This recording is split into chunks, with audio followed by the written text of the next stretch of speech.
juice, Hey, what's up? snap nut. What'd you call me? Snap nut. You know who you're talking to? Yeah, you, snap nut. Oh my God! Down goes Beetlejuice! It's Mr. Flatnut to you.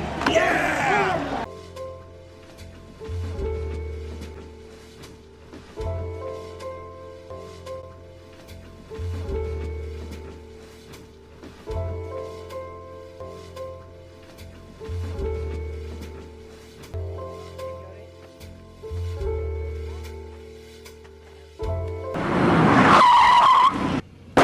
What's that?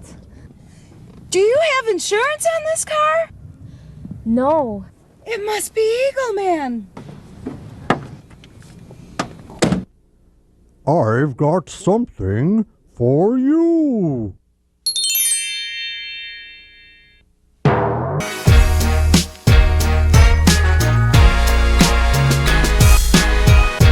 Welcome back into The Door Report, episode 298 on a lovelier than it has been. Yeah? Tuesday evening, January 14th, 2025. I am Will Byrum, joined as always by my co-host, Trevor Hulan, a.k.a. Hack Squad Jim Duggan. Here at The Door Report, we are presented by 615 Collectibles. If you're into sports cards or sports memorabilia, check out 615 Collectibles on eBay. Shipping is always fast and free. You can find 615 Collectibles on eBay by simply going to the eBay search bar and typing in 615 Collectibles, or you can go directly to their store at www.ebay.com/str/615 Collectibles. Items include NFL team packs, individual cards, graded cards, and more. Trevor, we have an improved studio. I want to first off talk about that before so we've had the clowning is toned down because I think people started to kind of appreciate the new, simpler, refined, plain white background. It was just shocking at first to the senses compared to the chaotic background we had before. Well, and two, I think most of the pushback we got was from Vol Twitter being like, hey, they look like they're in Metro Nashville holding cell, police holding cell. So I don't count those. But yeah, going from what we had to just a plain white wall, I would agree was a bit jarring. It was jarring for the viewers. We did just move into a new place. That was our excuse at the beginning. We have now lived in the same townhouse for 6 months. So yeah, finally with our first piece of studio decorative equipment. Studio decor. decor. Other than the various knick-knacks that each of us have acquired over our lifetime. Some thanks to listeners of the podcast. Yes, thank you, Lucy. Matt. And some thanks to, I did not even purchase this, thanks to the girl I'm currently seeing. Yeah. Thank you for the late Christmas present. Incredible addition to the TDR studio. Sounds like a wonderful girl to me. Very thoughtful. Thank you. All I can say about that at the moment. But, Trevor, we have a loaded's a strong word, but an exciting episode 298 to get into. First episode that is going to be primarily basketball focused. Yeah. All of our episodes so far, even the ones that have been about 50% basketball or so, have still been football focused. And the title of the episode, for the most part, has been focused on football. We're officially shifting gears. Our season grades have been given out. If you're looking for the football 2024 season recap, go to our last episode. Blake Fromang joined us for that, episode 297. We gave some pretty good grades, a little bit different vibe than we had last year. Not a lot of D's were thrown around. No, not a lot of D's. There were a couple D's. I know I gave a couple. Yeah. But mostly much higher grades. So we have basketball to get to. A couple Vanderbilt SEC games that did not go as well as the SEC opener did against LSU. We will dig into that. And maybe we might have differing opinions, but I think maybe tell people to pump the brakes. I wanted to spend a little while discussing that. So we won't talk about that too much in the intro, but that'll be coming up after the TDR cocktail break. Before the TDR cocktail break, we have a little bit of football to discuss, a little bit of roster news, some of it coming earlier today. And then I'm sure most of the listeners out there have been watching the NFL playoffs, have been watching the college football playoffs. We've barely talked about that. Yeah. Any of the college football playoff action, so we will touch on that a little bit. Then we will take the TDR cocktail break, and then we will be discussing Vanderbilt basketball. For a majority of this episode, we will also briefly touch on the struggles of the women's basketball team the last 3 games. Yeah.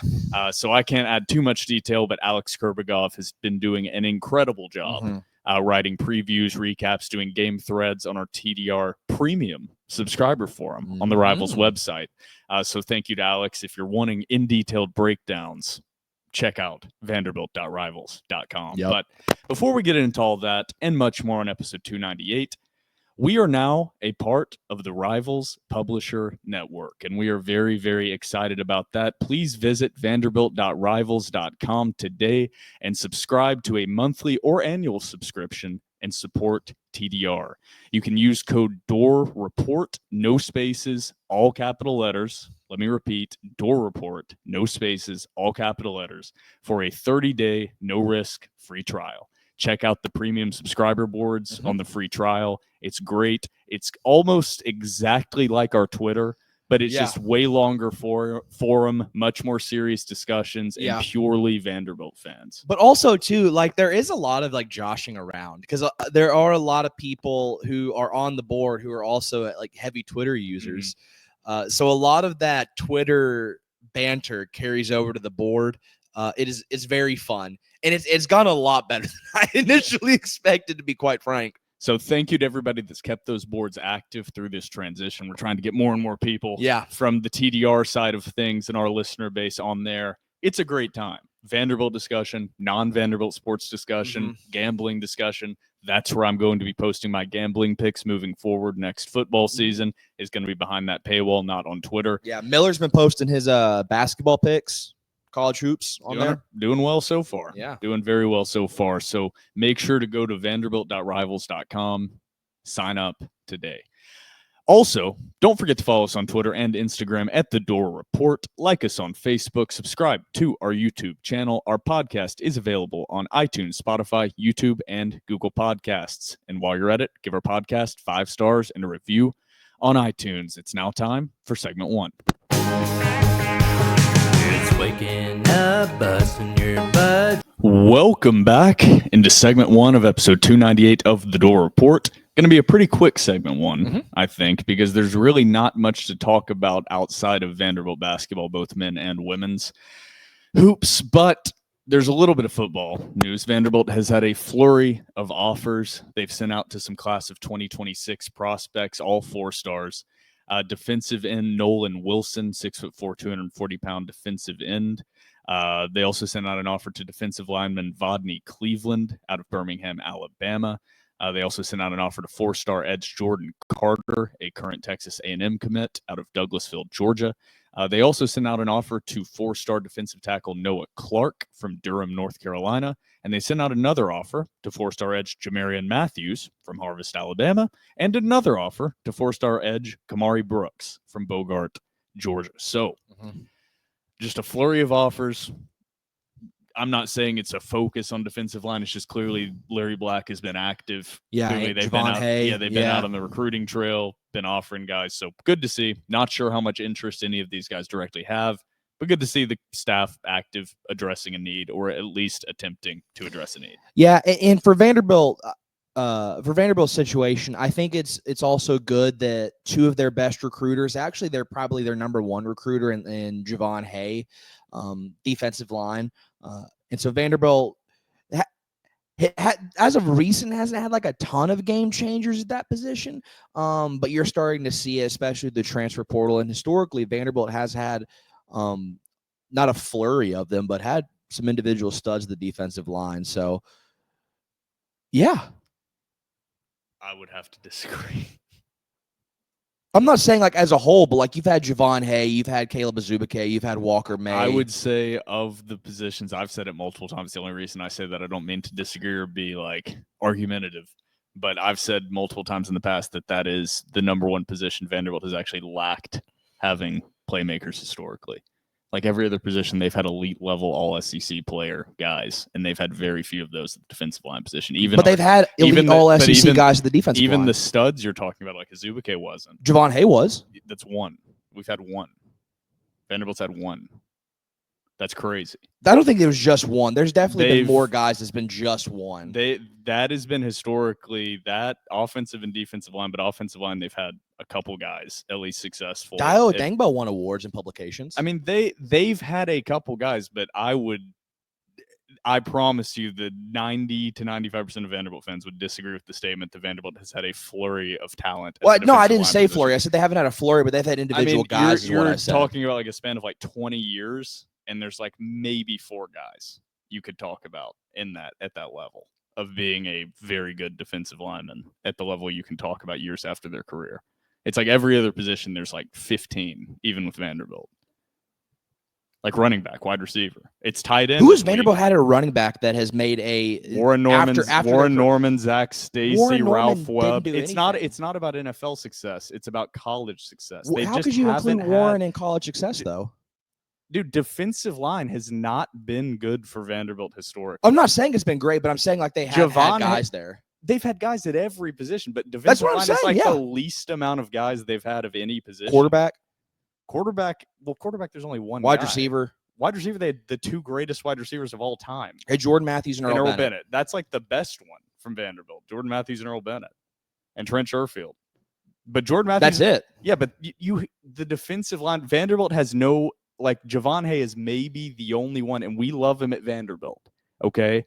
Vanderbilt has 0 player recognition outside of maybe Javon Hay, and now you have Dio Dangbo because he's been successful. Stephen Weatherly won awards, but he didn't have the recognition outside of the SEC. This isn't really an art. Like I'm just telling you that Stephen Weatherly did though. You love Vanderbilt. Every other SEC fan has never heard of Stephen Weatherly. I'm guaranteeing you that. Like, that's all I'm saying. A lot of other SEC fans have heard of Jordan Matthews. A lot of other SEC fans have heard of have heard of Jay Cutler. A lot of other SEC fans have heard of, let's say, Zach Stacy. A lot of other SEC fans have heard of Casey Hayward. A lot of other SEC fans have heard of CJ Taylor now. Like, a lot of other SEC fans have heard of Zach Cunningham. They don't have any guys like that at defensive line. Yeah, I'm going to have to disagree there.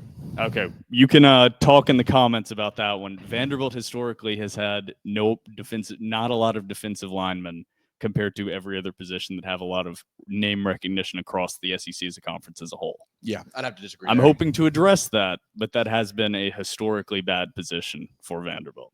So, first disagreement for me and Trevor on episode 298. I'm not sure how that's a disagreement. We've agreed on this exact point in the past. Yeah.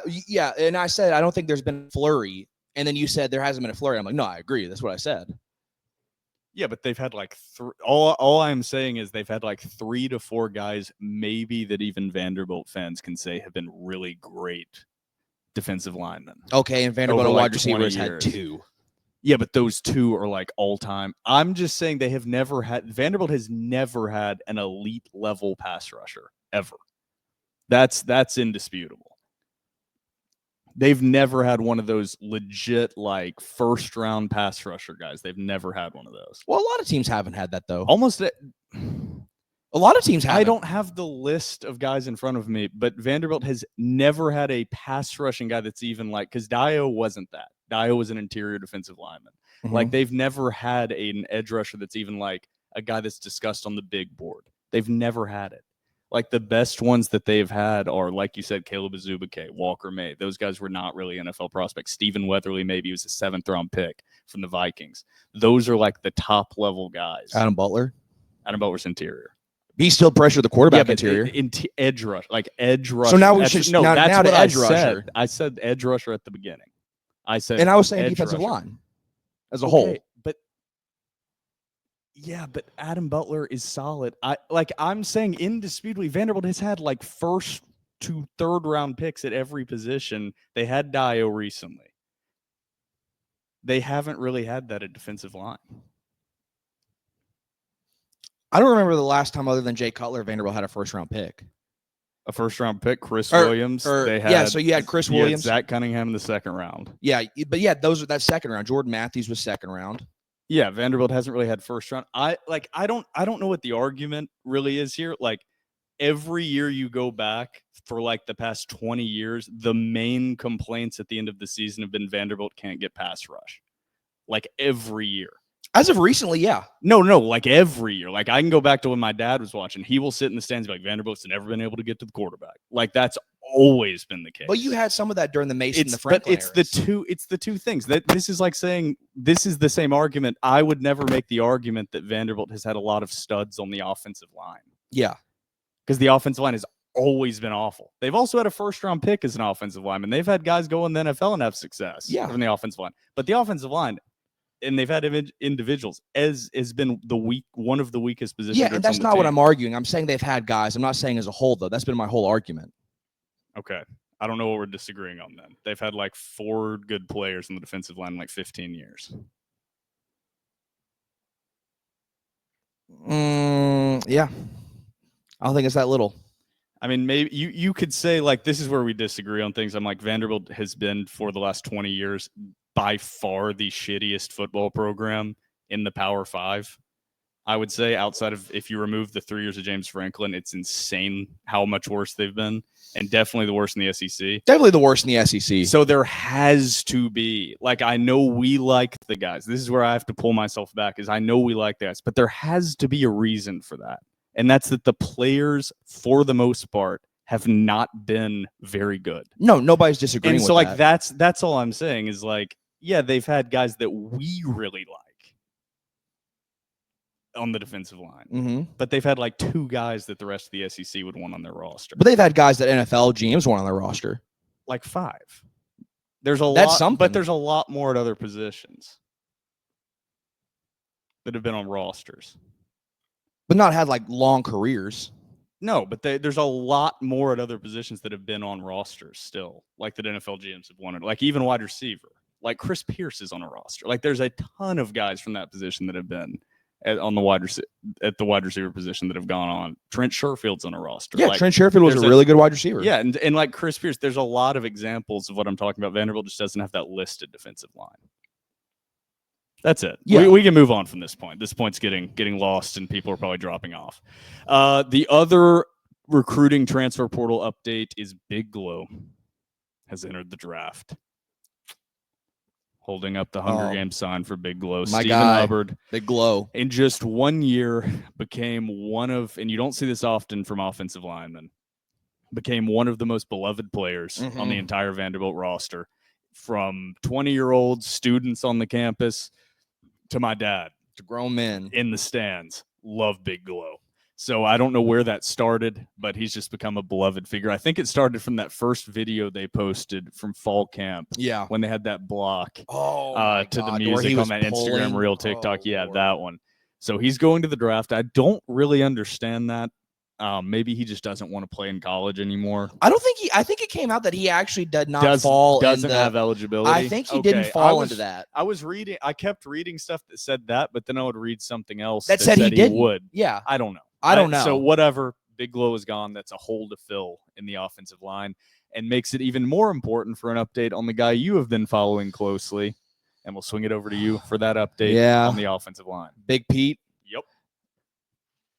So from his initial visit, I believe how do you pronounce the first name? I'm still Shay. Shiaz. I think it's Shiaz. Shiaz Pete. So had his initial visit with Vanderbilt. I believe it was last weekend. Came in on Sunday and it extended through, I believe, Monday. What I was told is that Vanderbilt still feels good with where they're at. They thought the visit went well.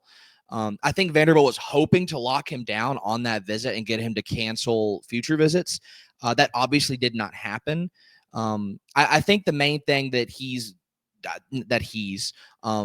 this is conjecture.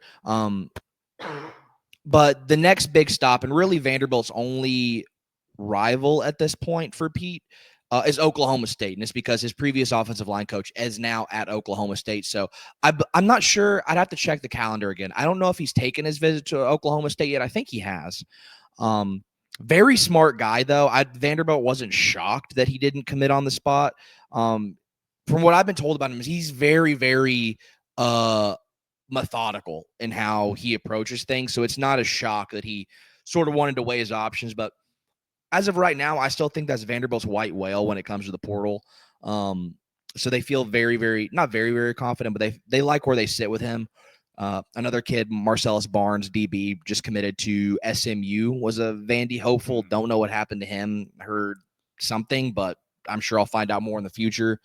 But yeah, so right now, big piece, the white whale. Yeah, we will not be updating too periodically or not digging into right now the depth chart at the offensive line or any position because there's still a lot. Coach Klinakis doesn't know what it's going to be like. There's still a lot up in the air, and you still have a second period of the portal. We haven't even inched close to spring practice. I think the guys are just now back on campus and entering their initial winter workouts. Yeah, like the semester just started. Yeah, so there's a lot to happen. We'll be talking less and less football, but be sure to keep everybody updated on kind of Vanderbilt's activities because we know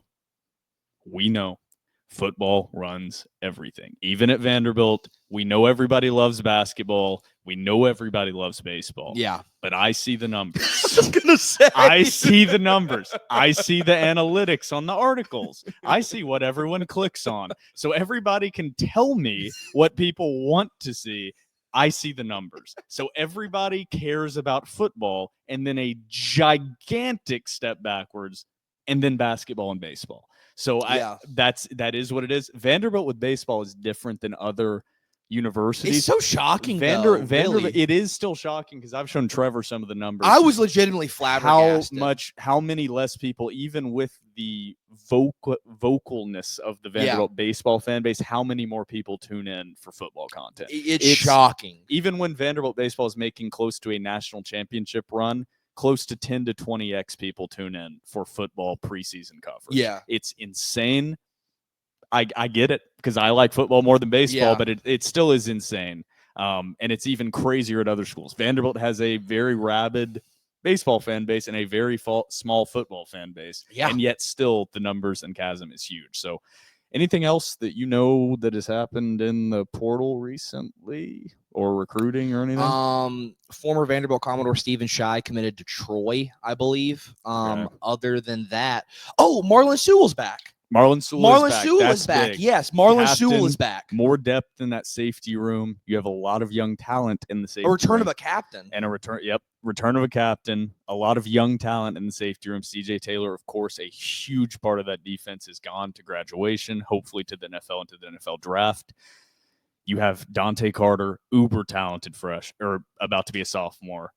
Eli Stowers. Oh, yeah. Well, the reason that Eli Stowers didn't pop into our heads is because we've been under the assumption that was happening. They announced that at the bowl game. Yeah, he made it officially official, okay, I guess. Okay, so he'd already said it, maybe jumped the gun a little bit on like saying he was going to be back. And I think the decision became a lot easier once Pavia was ruled eligible. So we've been counting him in the box, but that is the biggest get of the entire portal is Diego Pavia coming back and Eli Stowers coming back. Anything else is just gravy on top. Yeah. So there are places Vanderbilt needs to address. We will keep everyone updated. But right now the roster is in a pretty good place, I would say, compared to the past. Compared to, I can't even tell you the last time. Dude, like between this time and last year, oh my God. Yeah. Where the roster is it's like living in a dream. And I'm not saying everything is ideal, but you can actually identify problems. That is what we're taking for granted. It's like, I'm also a Titans fan. So everybody's talking about, what do you want to see the Titans do? I'm like, man, this is going to be a lot longer than what you think it's going to be. Yeah. With Vanderbilt, it felt like last year you were looking at this roster and you went, I don't even know where to begin. Almost everything is a problem.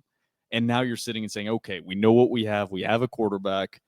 We need some more explosive playmakers on offense. We need some more pass rush and need a little bit of depth in the second. But you know it, and it's addressable. As opposed to being like, oh, what do you need to fix? It's kind of like everything. Everything. Yeah. We think we're set at kicker with Brock Taylor, but other than that, everything was last year. We got an Aussie punter now, so the Aussies keep on rolling. So Vanderbilt's in a good spot. That's the portal update. So now we are going to say what Rivals listeners are getting used to, but the TDR cocktail break is approaching. Grab yourself a cold one. Grab yourself a warm one. We will be right back.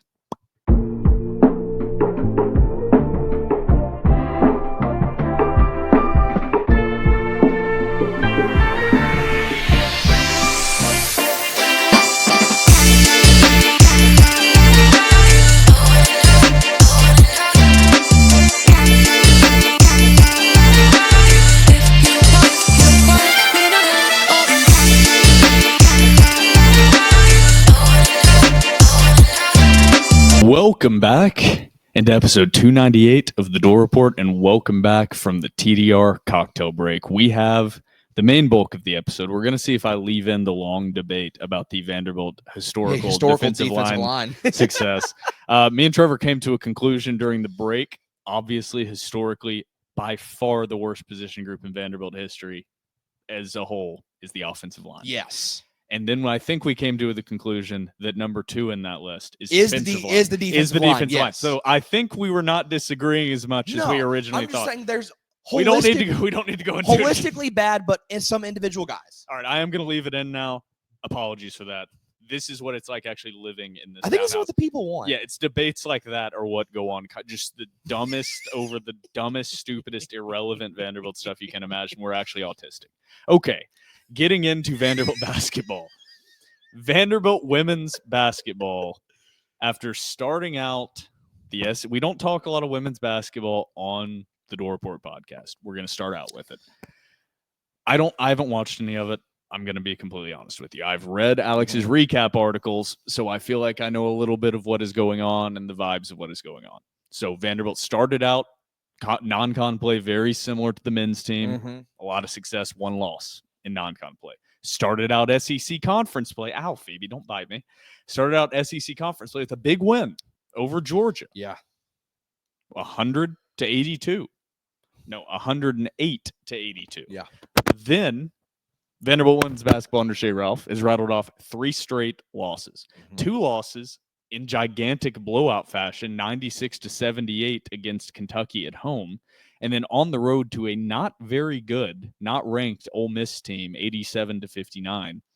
Then they went on the road and traveled to number 5 LSU with Kim Mulkey and played a hell of a game. Played them down to the wire, 83-77. So we haven't watched, or I don't know about you. I haven't watched. I'm not going to pretend I've watched. I don't know exactly what the issue is. All I know is it's a very weird thing to see them come out, dominate game 1 against a below average level SEC team from what I've gathered, and then lose in bigger fashion at home to a top 25 Kentucky team, then get dominated by a meh Ole Miss team, and then go and play a deadlocked game against one of the best teams and national title contenders in the country in a very hostile environment. Yeah. So I don't know what the problem is, but I would say it's mirrored the Vanderbilt men's basketball team in a lot of ways. Yeah. And I would say don't press the panic button on Shea Ralph. No. And so I think what's happened since they've started SEC plays, they've obviously gone into a shooting slump. I'm not going to consider what happened last night a shooting slump. They actually shot the ball pretty well. At the end of the day, LSU just out-athleted them. I believe, if I'm correct, Vanderbilt got it within 5 with under 2 minutes left. So Vanderbilt was battling like they could win that game last night against LSU. LSU just had some horses on the court. But to start SEC conference play, like they just have not shot the ball well.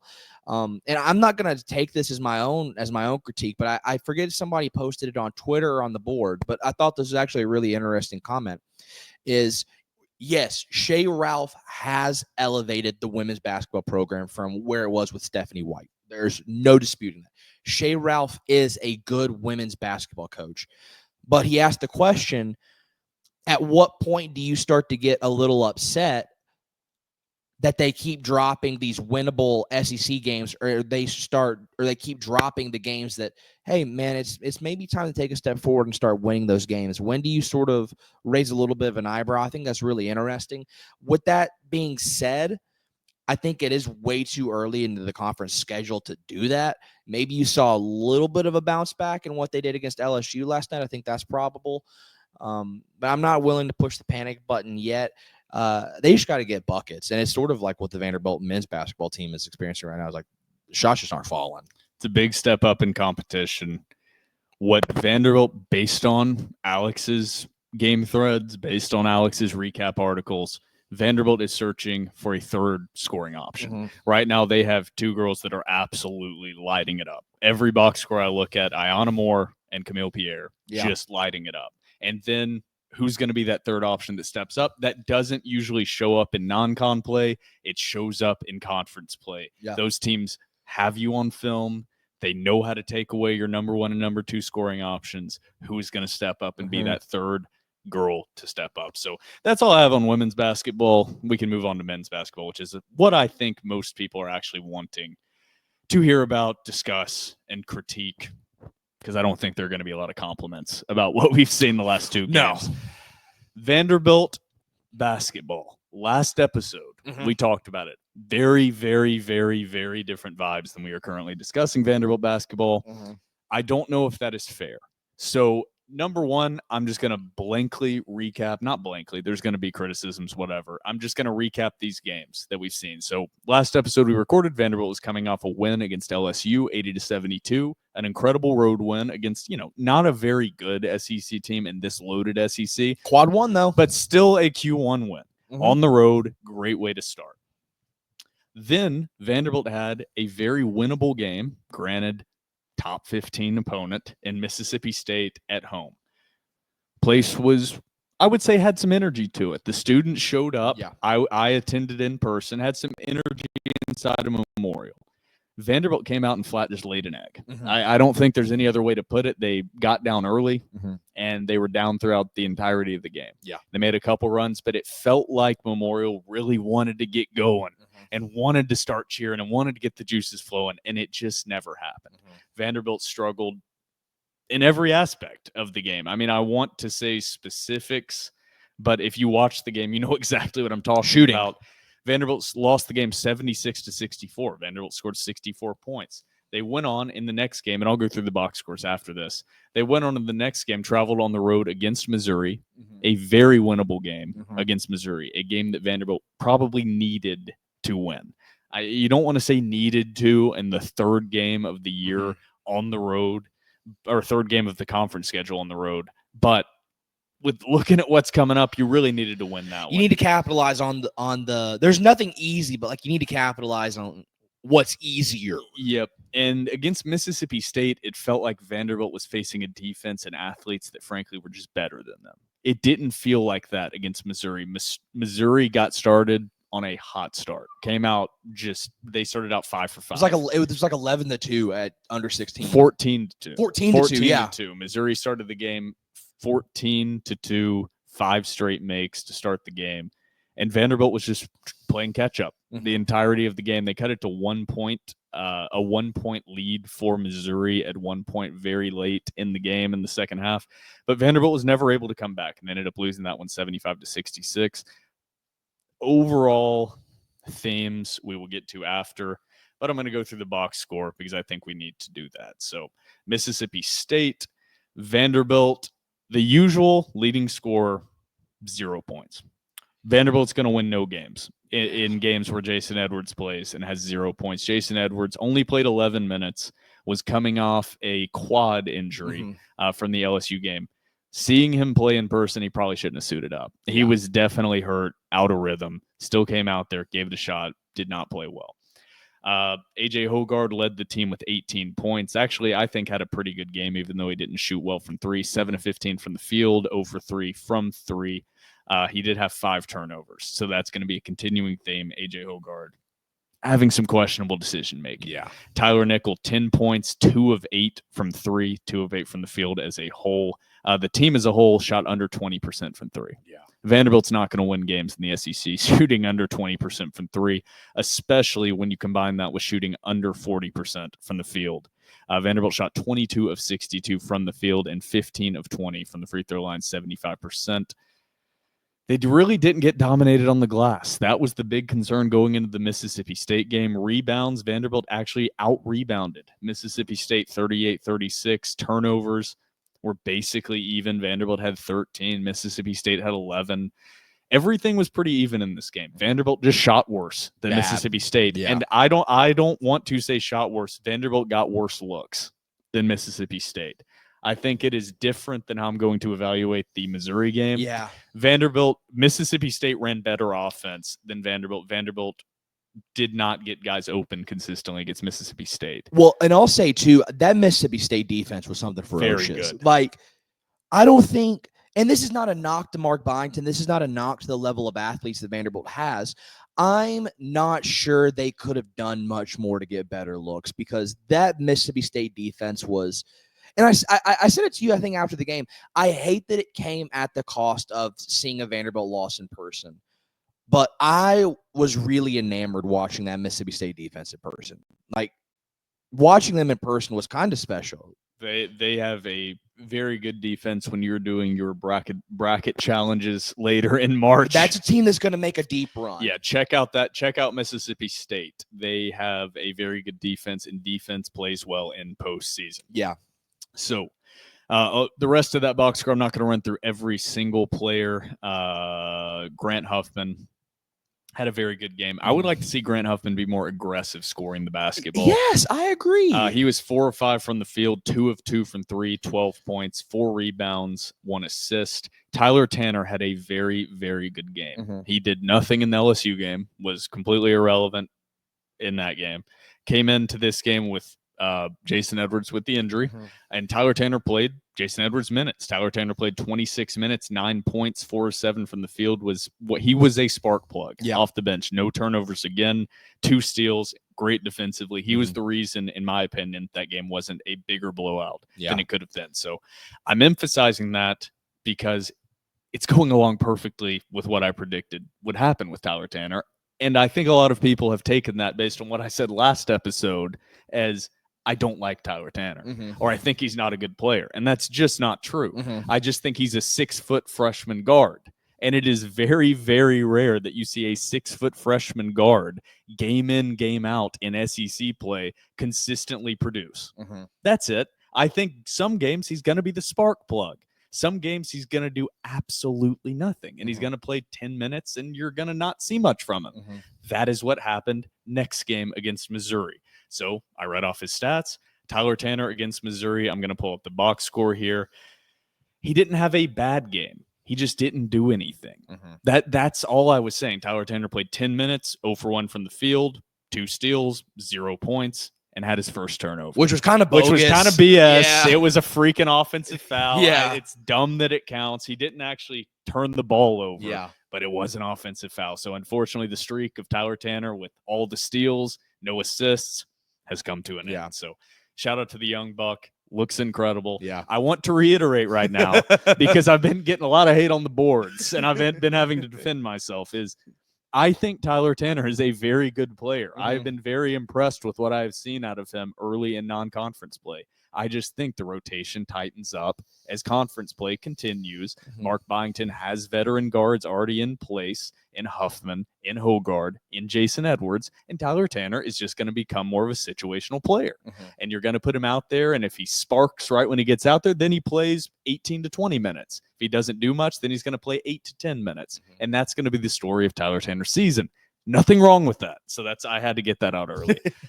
But Vanderbilt, just to remind everyone, lost to Missouri 75-66. The leading scorer in the game, a complete flip, which I think that was Jason Edwards' first game in his collegiate career scoring 0 points. Yes. In the previous game. He broke a record of 45 straight games scoring 10 points or more.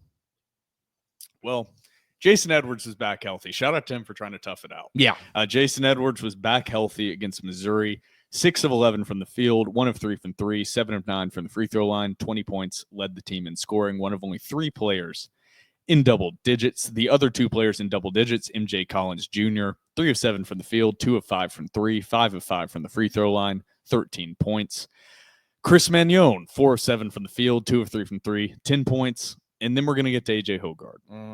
Hogard played the most minutes of anybody on the team against a tough Missouri defense. Hogard, in my opinion, really, really forced things. Yeah. He was 3 of 15 from the field, 1 of 4 from 3, 2 of 2 from the free throw line, 9 points, 6 assists, only 1 turnover, but got the offense in some bad spots late in the shot clock. Not good looks.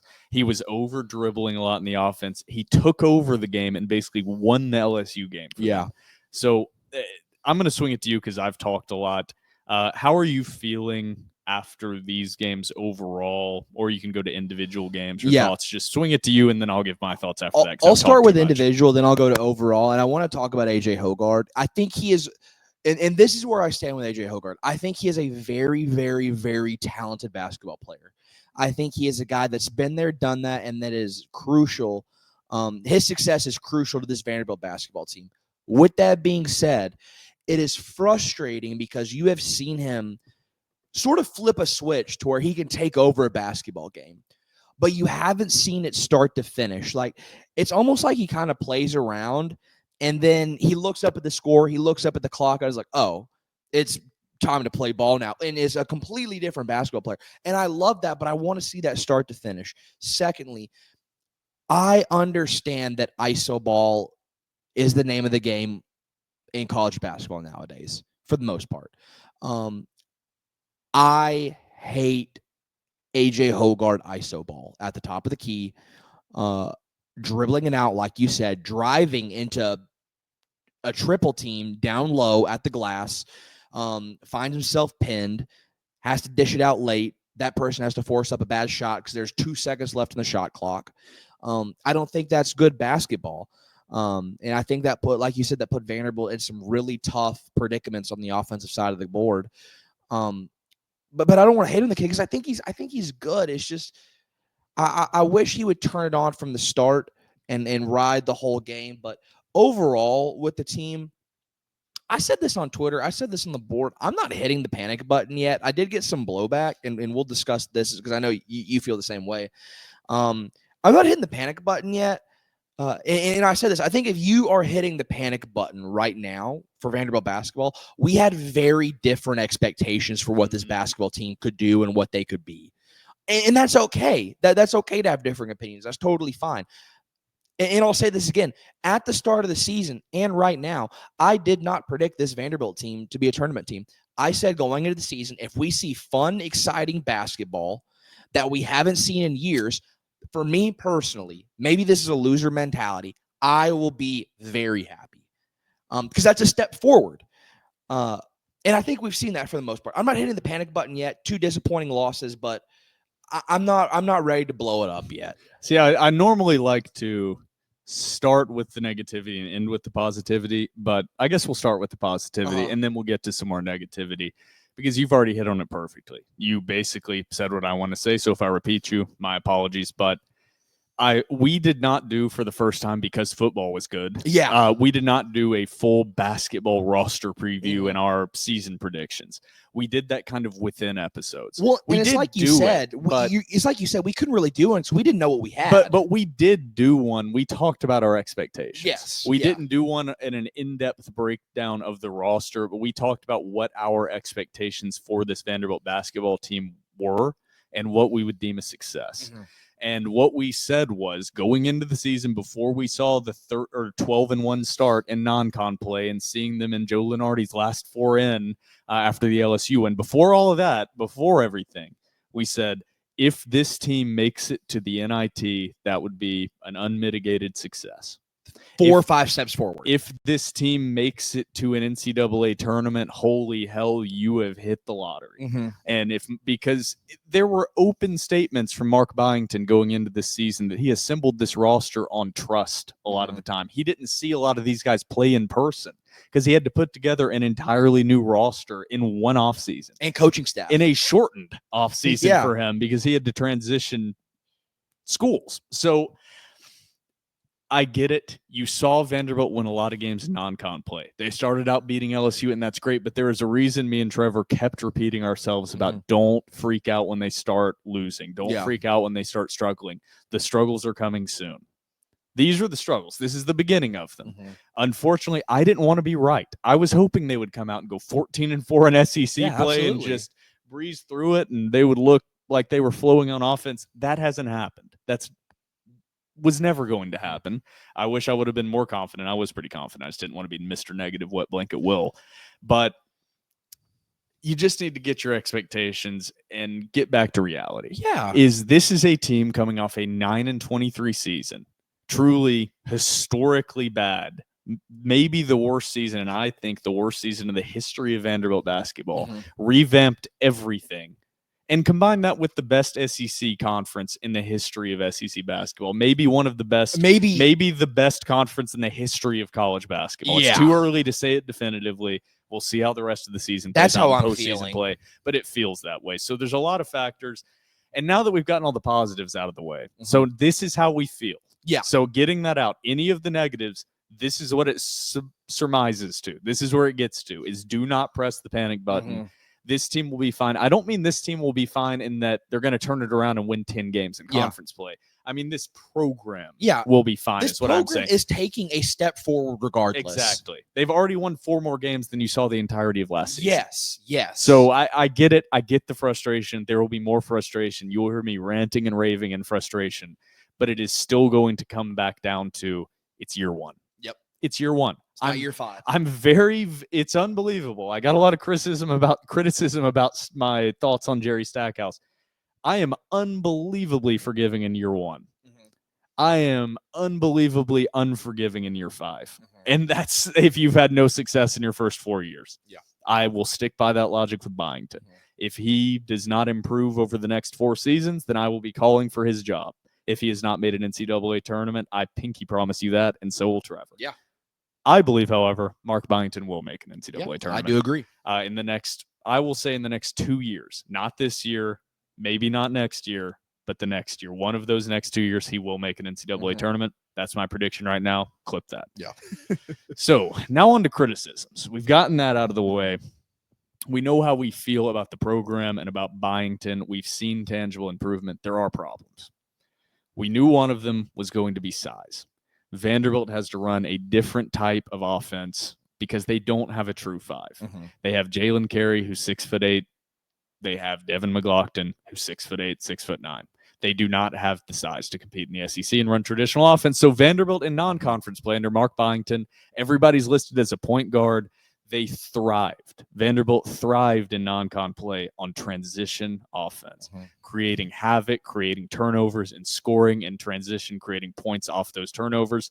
In SEC play, these teams are frankly just better. Yeah. They don't turn the ball over as much. There's a lot more, and even when they do, and when there are fast break opportunities, they're a lot better at getting back and shutting those down. So that results in you got to have good half-court offense. And I don't even know if Vanderbilt's half-court offense is that bad. I don't know if this is what Byington even wants to do. But they use a lot of post 4 or 5 men, McLaughlin or Carey, at the top of the key, get them the ball, run action off those big men at the top. The problem in the Missouri game and some of the Mississippi State game is for the first time, the bigs from those opponents were pressuring Vanderbilt's bigs, and the bigs struggled. The offense struggled to get going, and they got deep into the shot clock for the first time that we've really seen this year, and it became ISO ball with Hogard, became ISO ball with different guys, bad shots late.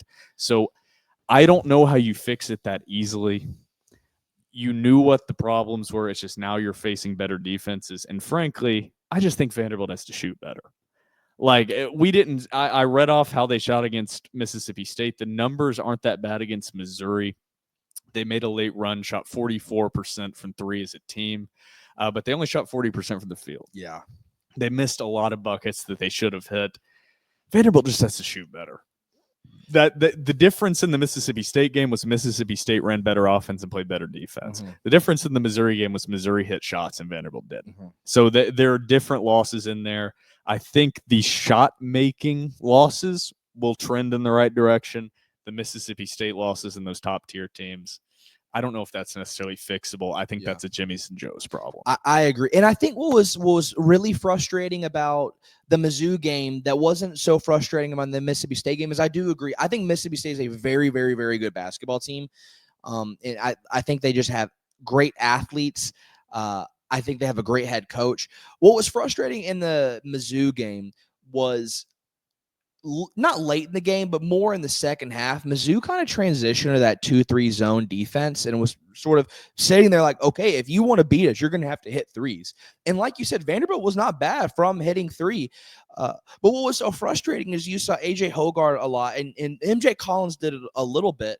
But at the top of the key or at the wing, you have a shot. You have an open shot, and either You don't take that shot. You do an extra couple passes. You lose that time, or you're going to take that zone and you're going to drive to the bucket against 3 men. And like you said, with Vanderbilt's size, even if Vanderbilt had a 7-footer, you're going to lose that battle 1-on-3 most of the time. So Mizzou gave them chances and gave them looks to shoot the ball, and Vanderbilt just kept passing and they kept driving. If they wanted to get them in foul trouble, I get that, but it just didn't work out. You kept just driving into mismatches, and that was frustrating to watch. Yeah, I'm glad you brought that up. I almost forgot. When I wrote the recap for Vanderbilt, Missouri, and I brought that up specifically in my recap, was Missouri switched between man and zone a lot. Yeah. And that stifled Vanderbilt's offense. They really, really struggled to adjust to that. I think that is mostly these guys just haven't played together a lot. Yeah. So there's not a lot of that innate chemistry. They just got all thrown together over the summer and just have not played enough basketball together yet. There's nothing you can do about that. But the other part, you don't beat zone by dribbling. That's one of the rules you learn in like Pee Wee basketball. Yeah, and like church league basketball. You don't beat zone by dribbling. I can still hear my high school coach saying it. You beat the zone by passing and by cutting and getting the ball in the middle of that zone, in the heart of that zone, and then passing out for open shots. There was way too much offense that looked like man-designed offense against zone, and that really tripped Vanderbilt up. So the half-court offense has to get better.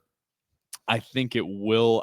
I just think we got a false sense of what – not even we. I think the fan base got a false sense of what this team was. A little high on the supply. Yeah, you got a little high on the supply. It's hard not to. They went 12 and 1 in non-con play. It's okay to be excited, but this team is now playing much better competition. They have a thrown together roster and a coach learning on the fly. Yeah, and this is his first time coaching in an SEC schedule. Some other individual guys, I want to see Grant Huffman more aggressive on offense. I want to see him shooting more. He's a guy that has not a quick release, a pretty slow release, but when he's open, he needs to shoot. Another guy that needs to be more aggressive on the trigger is Chris Magnon. Ooh, I have another one. Has to shoot more. Chris Magnon is a capable shooter, and he has to shoot. He's the guy right now that he looks like the most capable shooter that defenses are going to leave a little bit open. And so him, and then I want to add on MJ Collins Jr. He's the X factor every game.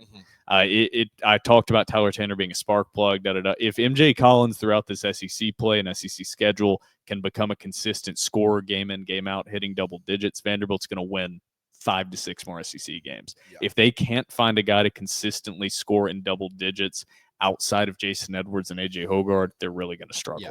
And this might sound a little, and tell me if you disagree, this might sound a little hypercritical, and I don't want to take a dump on the kid. Like at TDR, we never want to disrespect the student athletes. But I'll say this: if Chris Magnon is not shooting at a decent clip, I'm not sure why he's on the court, because his defense isn't great. He's really just out there to shoot, and if he's passing up open looks and not taking those threes, then I think on the defensive side of the ball, you have a liability with him on the floor. Additionally, a guy that I would like to see, it's not that he's taking bad shots. I think that the shots just aren't falling right now, and this is just like an old wives' tale of basketball that I to this day I still believe. If you're going to be a team that shoots three, you're going to live and die by the three, and some days you're going to live by it, and then some days you're going to die by it, and right now it seems like Vanderbilt is dying by it. Tyler Nickel needs to get hot. I think that Tyler Nickel, the only disagreement I have is I think Tyler Nickel is probably the more capable shooter than Chris Magnon. And so that's another thing. Tyler Nickel needs to get hot, but where his little redemption is he's good off the bounce too. Like he can drive. I don't think Magnon's got that in his bag. Okay. I think I might have misspoke. I can't remember exactly what I said. What I meant was, clearly teams so far are guarding Tyler Nickel like they're guarding him red. Oh, yeah. He's a shooter. Yeah. I think he is the best shooter outside of Edwards on the roster and best pure shooter on the roster. Chris Magnon is the guy you have to leave somebody. And it's him. And he's the guy that right now, when that starting five is on the court with AJ Hoggard, Grant Huffman, Chris Magnon, Tyler Nickel, Devin McLaughlin, swap Huffman and Edwards if you want. Right now with that roster, Chris Magnon is the one that's kind of being his man is helping off of him. Yeah. So he needs to capitalize on that. So that was one thing I also wrote in my recap was Chris Mannion needs to shoot. Yeah. He needs to shoot. So I'm glad you said that. Because he doesn't look good. And then again, I'm not the basketball guy like you are, but like I've watched a lot of basketball. He doesn't look good off the bounce. No. No, That's not his game. that's not his game. He's a spot up shooter. Yeah, and Tyler Nichols' game is definitely not off the bounce either. No, but he's more capable, I think, than. Yeah, I just think Tyler Nichols is a more complete offensive player I agree. as a whole. I think agree. Chris Mannion is a little bit better defensively than Nickel is overall. Nickel is not a good defender. One more guy I want to ask you about, because he's been very frustrating to watch outside of the LSU game. What is up with Jalen Carey? I just like. What do you mean? I don't know. It's just frustrating to watch him play basketball a lot, to be quite honest. On defense, he kind of looks clumsy a bit. I mean, he's a big body. Unfortunately, he's a guy that's 6'8", and his game is built to be 7 feet tall. So all just of his position thing. all of his moves, his body size, he's 6'8", and if he was 7 foot, he'd be absolutely dominant. Mm-hmm. And he just doesn't have the size. Yeah. So I think Jalen Carey's fine. He is it. The bigs are just a problem. Yeah. I mean, Jalen Carey would be a fine rotational big man to be coming in off the bench. The problem is you have only McLaughlin and Jalen Carey. Well, even if you had Wright healthy, they're still too small because Wright's 6'9". Yeah, they just don't have size. Even if you had him healthy, like you still have a size disadvantage. That's overall. It's been from the beginning to the end. The size is going to keep being a problem for Vanderbilt. That's about it on those games. Vanderbilt upcoming before we record the next episode. Vanderbilt has 2 home basketball games coming up tomorrow evening or this evening, if you're actually listening, because the day it will release. More like afternoon. Vanderbilt plays South Carolina, USC Junior at home at 5 p.m. A disgusting tip-off time, 5 p.m. Central Standard Time on SEC Network.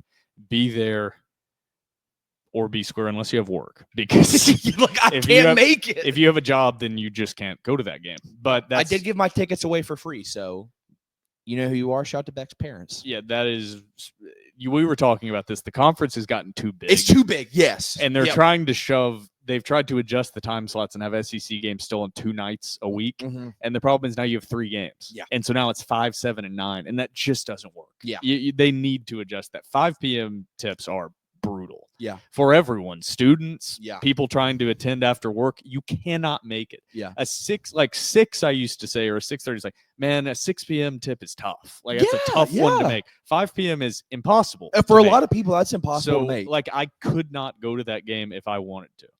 Then Vanderbilt, also on the South Carolina game, very winnable game. Yes. South Carolina, probably the worst team in the SEC. 10-6, 0-3 in conference, number 72 in KenPom. That is a must-win. Miles Studi returns to Memorial. Vanderbilt is a 7.5-point home favorite over South Carolina, over under 143.5. Let me repeat: if Vanderbilt does not win this game, we are in for a very long slate of SEC play. I do agree with that. So I did not say that, and would not have said that about the Missouri game.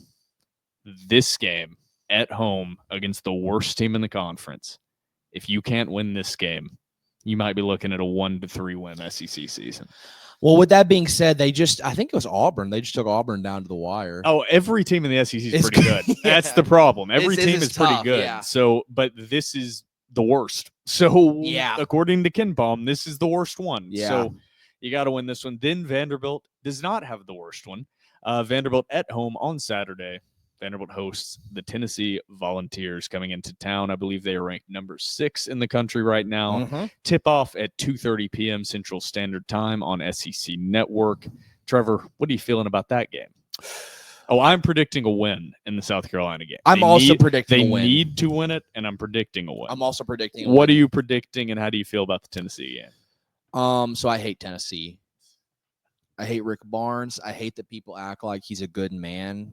I don't know him personally, but something in my gut just tells me that Rick Barnes is not a good man. I get Hugh Freeze vibes from Rick Barnes. I like Rick Barnes. This is crazy. I don't like Rick Barnes at all. I hate Tennessee. I like Rick Barnes.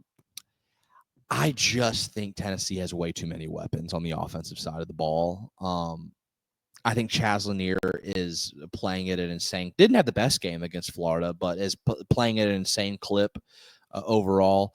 I think Zakai Ziegler taking ball up the court is a huge threat in the backcourt.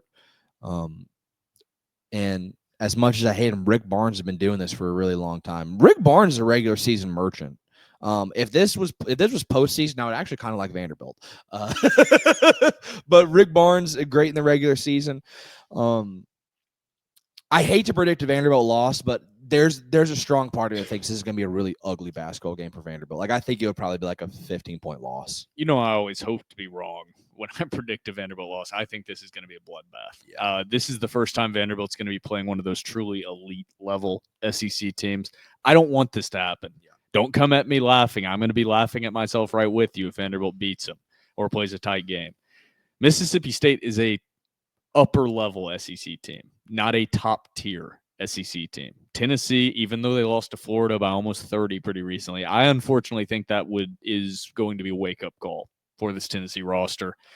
I think they're going to be refocused, and unfortunately, I think Vanderbilt is going to take some of the brunt of that after they've had a couple warm-up games. So I'm going to predict a big Vanderbilt loss. I don't know what the line is going to be. If I had to guess, I think Tennessee will be a 10.5-point favorite. I was going to say like 13. Yeah, 10.5 to 11.5 is my guess. The only reason I'm not saying that is for some reason Vegas seems to like Vanderbilt. Yeah. At least early. Vanderbilt was favored at home over number 14 Mississippi State by 1.5. So something about Vegas likes Vanderbilt, so I'm going to go a little lower. Like you said, I think you're kind of dead on with yours about 13 points, but I think it'll be around 10.5, 11. We will see. But more data to evaluate for this Vanderbilt team that we're learning a lot about. Yeah. So anything else you want to add on episode 298 before we close it out? If we beat Tennessee, do we rush the court? Top 10 win against Tennessee? I won't be there. But that seems like a rush the court scenario for me. I will not be there, unfortunately. You'll have to lead the crowd if that is the case. I'll lead the crowd. Perfect. I'll lead the crowd. I also forgot to mention, maybe I did mention it, these last two SEC losses, why they might be hitting a little harder and feeling a little worse. Those are the first two games this season Vanderbilt has scored below 70 points. So this is the first time you've seen even remote offensive struggles against Drake. Vanderbilt still put up 70. Yeah. So that's also re-emphasizing how much the struggles look, is because you haven't seen Vanderbilt. You literally have not seen offensive production like this out of this roster. So it's kind of shocking to see. Competition, unfortunately, does not ease up. Big matchup coming up against South Carolina. For myself, Will Byrum, and my co-host, Trevor Hulan, this has been episode 298 of The Door Report, powered by 615 Collectibles.